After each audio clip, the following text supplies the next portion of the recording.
Selamat malam dokter, perkenalkan saya Paramita Denusanti dengan NPM 227-2024. Pada kesempatan kali ini, saya akan menjelaskan tentang peta konsep dan peta masalah kasus dermatitis kontragenetan. Baik, saya akan mulai dari peta masalah terlebih dahulu. Peta masalah, Nana Siti 30 tahun datang ke puskesmas Kupang dengan keluhan utama bercak kemerahan, riwayat penyakit sekarang kulit pecah-pecah disertai sisik, tangan terasa gatal, terkadang tangan terasa sakit. Kemudian untuk riwayat penyakit dahulu yaitu keluhan berulang sejak 1 tahun yang lalu. Kemudian untuk riwayat pengobatan yaitu diberikan krim dan pil, hasilnya membaik, namun keluhan muncul lagi saat obatnya habis. Kemudian untuk riwayat sosial, seorang ibu rumah tangga, kemudian tangan sering basah, sering otak iritan dengan deterjen, kemudian tidur sekamar dengan 2 rekan kerja, tetapi tidak ada yang mengalami gejala yang sama. Kemudian tidak ada kontak dengan tanaman dan kucing liar, tidak suka berjalan tanpa alas kaki. Kemudian dilakukan pemeriksaan fisik dengan TTV atau tanda-tanda vital dalam batas normal. Kemudian status dermatologis yaitu distribusi regional, bilateral, dan simetris. Untuk lokasi pada kedua telapak tangan. Kemudian untuk karakteristik lesinya adalah multiple, confluence, regular. Untuk tipe lesinya yaitu makula eritematosa, visura, dan squamous. Kemudian didapatkan diagnosis banding berupa dermatitis kontak alergi, skabies, dan tinea manus. Kemudian dilakukan pemeriksaan penunjang berupa pemeriksaan lab atau kalium hidroksida dengan hasil negatif. Kemudian didapatkan diagnosis yaitu adalah dermatitis kontragenetan kumulatif kronis. Kemudian dilakukan penata laksanaan. Yang pertama farmakoterapi yaitu diberikan salep clobetasol propionate 0,05%, kemudian diberikan krim urea 10%. Untuk non farmakoterapinya dilakukan patch test saat sudah sembuh. Kemudian untuk edukasinya adalah menghindari kontak dengan deterjen, kemudian menggunakan sarung tangan. Baik, saya akan lanjut ke peta konsep. Dimulai dengan kulit. Nah, kulit itu apa sih? Kulit adalah lapisan terluar pada tubuh kira-kira sekitar 1,9 meter persegi pada orang dewasa yang berfungsi untuk melindungi dari zat kimia seperti matahari yang mengandung sinar ultraviolet dan radiasi. Terdapat 3 struktur yaitu epidermis, dermis, dan hipodermis. Nah, untuk epidermis atau kulit ari tersusun atas epitelium berlapis mempunyai ketebalan 0,4 sampai 1,5 mm. Nah, terdapat 5 lapisan, yaitu yang pertama stratum corneum, yaitu lapisan epidermis paling atas menutupi semua lapisan, tidak memiliki inti, tidak mengalami proses metabolisme, dan sangat sedikit mengandung air. Yang kedua ada stratum lucidum, yaitu lapisan bayar berada di bawah stratum corneum, terlihat pada telapak tangan dan telapak kaki, yaitu tempat pertama terjadi proses keratinasi. Kemudian yang selanjutnya adalah stratum granulosum, yaitu 2 atau 3 lapisan sel gepeng dengan sitoplasma kasar dan terdapat inti. Yang keempat ada stratum spinosum, yaitu mengandung banyak glikogen dan inti terletak di tengah-tengah. Yang terakhir ada stratum basale, terdiri dari sel berbentuk kubus tersusun vertikal tempat terjadinya mitosis. Kulit epidermis sebagian besar dibentuk oleh lapisan keratinosit. Ada beberapa sel non-keratinosit yang berada di lapisan epidermis, yaitu sel melanosit, sel Langerhans, dan sel Merkel. Yang kedua adalah dermis. Nah, dermis ini adalah kulit janggut berada di bawah epidermis, merupakan lapisan kulit paling tebal yang berfungsi sebagai tempat ujung saraf rasa, folikel rambut, kelenjar keringat, dan kelenjar minyak. Dibagi menjadi 2, yaitu pars papillare dan reticulare. Yang ketiga adalah subkutis atau hipodermis, yaitu lapisan kulit paling bawah atau paling dalam. Terdapat lapisan jaringan lemak, jaringan penghubung, dan elastin. Adalah jenis protein yang membantu jaringan kulit kembali seperti semula setelah mengalami perenggangan. Lanjut kepada fungsi kulit. Fungsi kulit ada 8. Yang pertama ada barier fisik, yaitu sebagai pelindung tubuh dari gangguan fisik dan kimiawi. Kemudian untuk perlindungan dari patogen, yaitu bakteri dan virus. Yang ketiga ada termoregulasi atau pengatur panas, yaitu kulit dapat melakukan peranan dengan cara mengeluarkan keringat. Yang keempat ada sensasi, yaitu sebagai indera praba. Nah, indera praba ini akan sensitif peka terhadap suhu dingin, suhu panas, dan terhadap rasa sakit. Yang kelima ada perlindungan kepada sinar UV. Yang keenam sebagai perbaikan luka. Yang ketujuh sebagai penampilan fisik. Itu fungsi kulit terhadap kecantikan.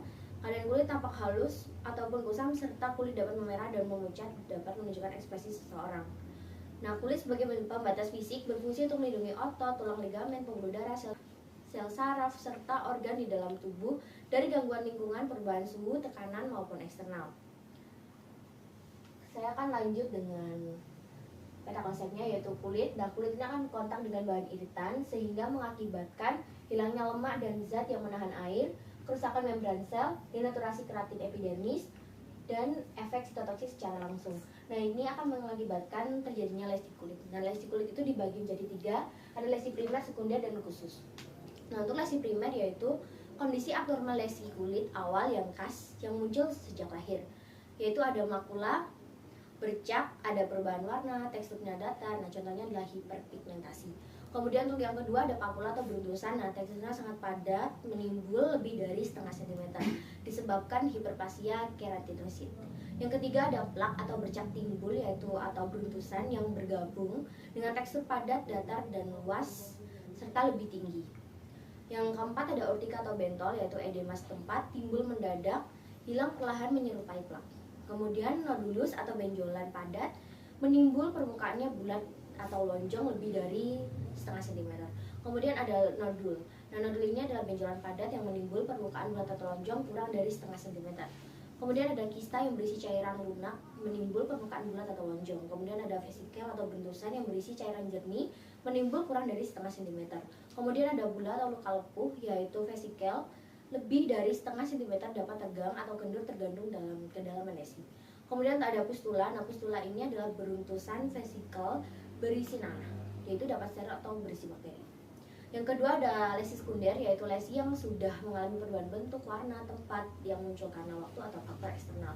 Ada squama atau sisik, yaitu stratum corneum yang terlepas. Contohnya squama crack atau folikular lamellar.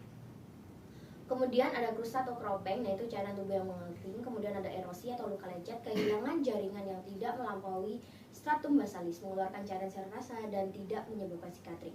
Kemudian ada ekskoliasi atau luka garuk, yaitu kehilangan jaringan mencapai stratum papilare, menimbulkan bintik pendarahan, mengeluarkan serum atau darah. Kemudian ada ulkus atau borok, yaitu kehilangan jaringan yang lebih dalam dari ekskoliasi, menyebabkan sikatrik.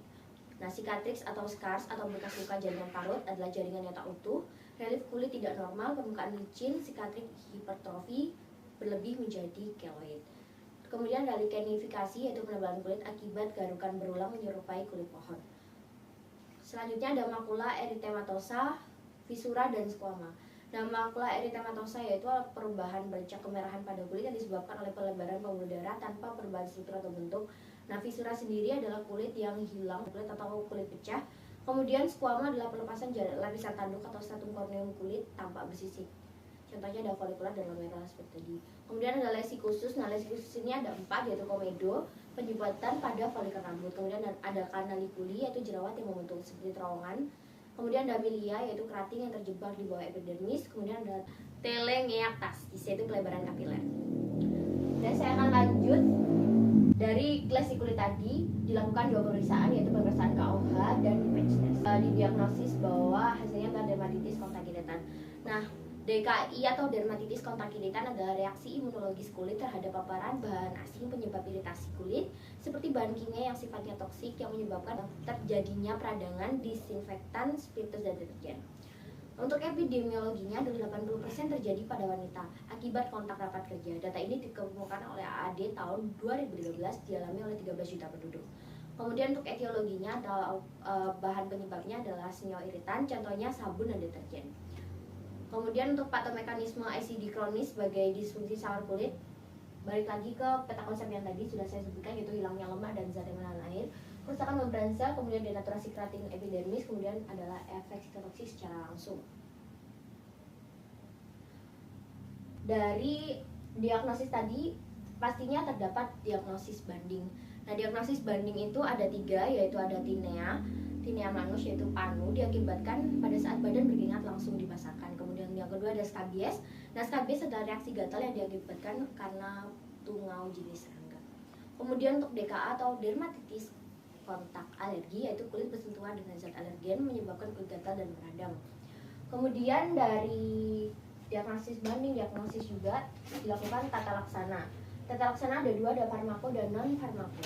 Nah, untuk farmakonya dilakukan ada 2 cara, yaitu dengan memberikan kortikosteroid topikal, yaitu jenis obat yang dipakai untuk mengatasi radang kulit yang disebabkan infeksi seperti penyakit eksim dan gigitan serangga, korteks adrenal. Nah, contohnya adalah clobetasol propionate 0,05% dioleskan 2 kali sehari.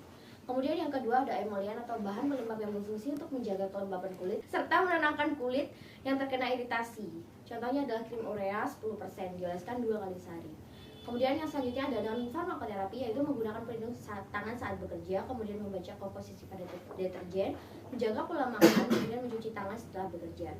Selanjutnya akan dilakukan prognosis. Nah, prognosis ini dari quo ad vitam, quo ad fiducianam, quo ad sanationem.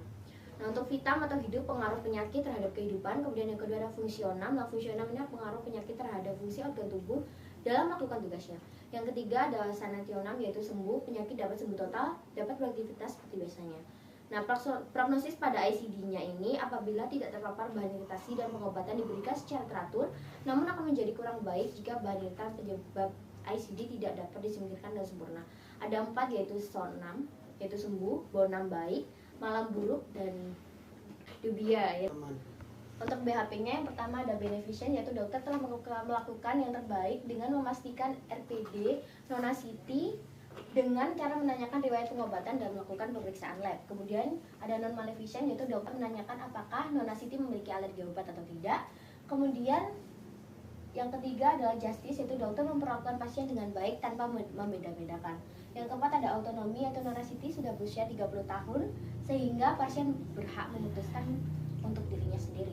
Kemudian PHOP, yang pertama adalah health promotion, yaitu memberikan edukasi tentang penyakit dermatitis, mengedukasi tentang pentingnya menghentikan penggunaan produk penyebab iritan, penyuluhan tentang cara pengobatan dan efek sampingnya. Yang kedua adalah general and specific protection, yaitu berhenti melakukan produk yang menyebabkan iritasi, menggunakan sarung tangan sebagai alat perlindungan. Yang ketiga ada early diagnosis and prompt treatment, yaitu jika muncul gejala, segera periksa ke dokter dan dilakukan pemeriksaan KOH dan PET test. Kemudian ada disability limitation, yaitu apabila gejala semakin parah maka perlu mendapatkan perawatan dari dokter supaya lebih maksimal. Nah, ini dilakukan agar pasien cepat sembuh. Kemudian yang terakhir ada rehabilitation, menjaga pasien agar kembali pulih dengan melakukan pengobatan yang tepat. Sekian yang bisa saya sampaikan, apabila ada kesalahan saya mohon maaf. Saya akhiri. Sekian dan terima kasih.